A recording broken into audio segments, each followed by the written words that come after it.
शुरू। भारतीय संविधान के भाग 4 राज्य के नीति निदेशक तत्व के अंतर्गत अनुच्छेद 44 के अनुसार भारत के समस्त नागरिकों के लिए एक समान नागरिक संहिता का प्रावधान है। इसका व्यावहारिक अर्थ यह है कि भारत के सभी धर्मों के नागरिकों के लिए एक समान धर्मनिरपेक्ष कानून होना चाहिए। संविधान के संस्थापकों ने राज्य के नीति निदेशक तत्व के माध्यम से इसको लागू करने की जिम्मेदारी बाद की सरकारों को हस्तांतरित कर दी थी। समान नागरिक संहिता के अंतर्गत व्यक्तिगत कानून, संपत्ति संबंधी कानून और विवाह, तलाक तथा गोद लेने से संबंधित कानूनों में भिन्नता पाई जाती है। पैरा, भारत विविधताओं से परिपूर्ण देश है। यहाँ अनेक जातियाँ, धार्मिक संप्रदाय, संस्कृतियाँ एवं विभिन्न भाषाई समुदाय कई सौ वर्षों से रहते आए हैं। नागरिकता की दृष्टि से भी यहाँ के सभी नागरिक, चाहे वे किसी भी जाति व धर्म के हो, संविधान उनमें कोई विभेद नहीं करता है। यहाँ सभी नागरिकों को एक समान अधिकार प्राप्त है तथा उन्हें विधि के समक्ष एक समान माना गया है। इसी प्रकार उन्हें आजीविका इत्यादि के लिए समान अवसर उपलब्ध कराए गए हैं। भारतीय दंड संहिता में विभिन्न प्रकार के अपराध एवं उन के लिए दंड की व्यवस्था है। यह संहिता किसी व्यक्ति विशेष को उसके धर्म, जाति अथवा संप्रदाय के आधार पर कोई छूट प्रदान नहीं करती है।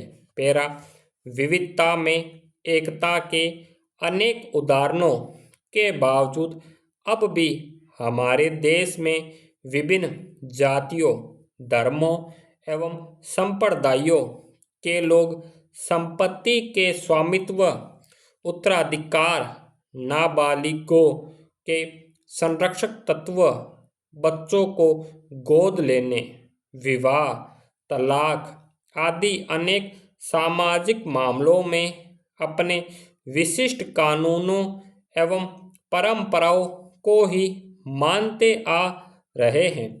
इस वैविध्यपूर्ण स्थिति को समाप्त करने तथा सभी प्रकार के मामलों को एक प्रकार के कानून में आच्छादित करने के लिए समान नागरिक संहिता की मांग काफी समय से की जा रही है।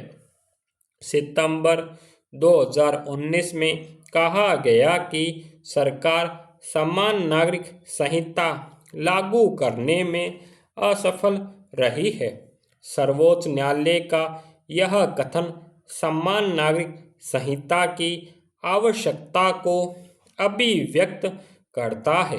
पैरा, संविधान के निर्माण के समय भारत के राज्य क्षेत्र की वैविध्यपूर्ण स्थिति पर विशेष ध्यान देते हुए संविधान में कई व्यवस्थाएं की गई थी। इसी को ध्यान में रखते हुए संविधान के अनुच्छेद 14 से 18 में समानता के मूल अधिकारों को प्रत्याभूत किया गया है।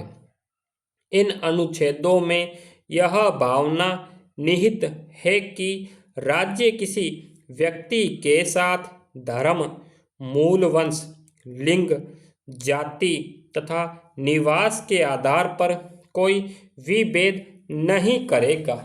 इतना ही नहीं, भारत में निवास करने वाले धार्मिक तथा भाषाई अल्पसंख्यकों को भी अपने धर्म, भाषा, लिपि एवं संस्कृति के संबंध में अनुच्छेद 25 से 28 में कई अधिकार दिए गए हैं।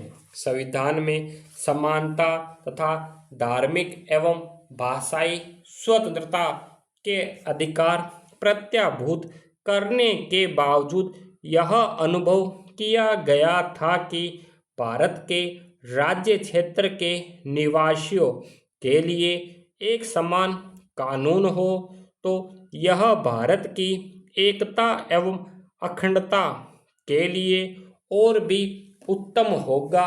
पैरा समान नागरिक संहिता की आवश्यकता पर संविधान सभा में प्रस्ताव प्रस्तुत किया गया था तथा उस समय इस पर काफी बहस भी हुई थी। समान नागरिक संहिता का मुख्यतः दो आधारों पर विरोध किया गया था। पहला, समान नागरिक संहिता से संविधान के अनुच्छेद 25 तथा प्रत्याभूत धार्मिक स्वतंत्रता के मौलिक अधिकार का अतिलंघन होगा।